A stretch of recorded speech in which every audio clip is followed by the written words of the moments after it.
તમે બધા ક્યાં ભણવા આવ્યા છો? પ્લે હાઉસમાં ભણવા આવ્યા છો. તમે નાના છો ને, તોય તમે ભણો છો, બરોબર ને? તો આપણે ભગવાનને યાદ કરવા જોઈએ ને. ભગવાન નાના હતા તમારી જેમ, ખબર છે? તમે જોવો છો ને, છોટે કૃષ્ણ, બાલ કૃષ્ણ, છોટે રામ, છોટે ભીમ, એવું બધું જોવો છો ને. તો એક સમયે ભગવાન પણ બધા નાના હતા અને બધા ભગવાન પણ ભણવા જતા. પણ ભગવાનને કંઈ તમારા જેવી સારી સ્કૂલ નહોતી.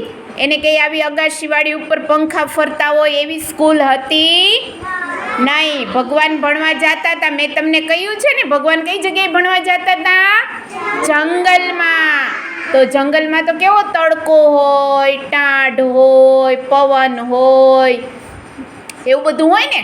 અને ત્યાં કંઈ આવું સરસ મજાનું ઘર કે સરસ મજાની સ્કૂલ હોય નહીં. ભગવાનને તો જંગલમાં ભણવું પડતું હતું. ત્યાં પાછું જમવાનું તે કેવું હોય, જંગલમાંથી ગોતવું પડે. કે એને મમ્મી કે એને લંચ બોક્સ બનાવીને આપતા નહીં.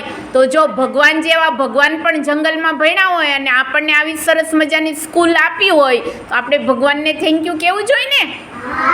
અને આપણે પણ સારું ભણવું જોઈએ ને.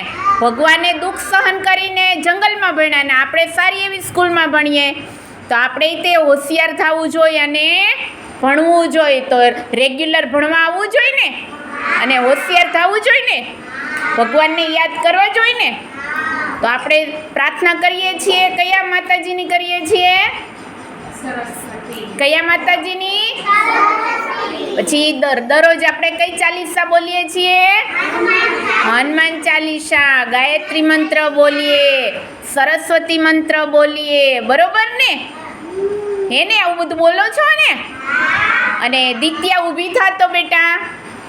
દિત્યા, તું બેટા ભગવાનને પ્રાર્થના કરે તો તું શું માગે છો?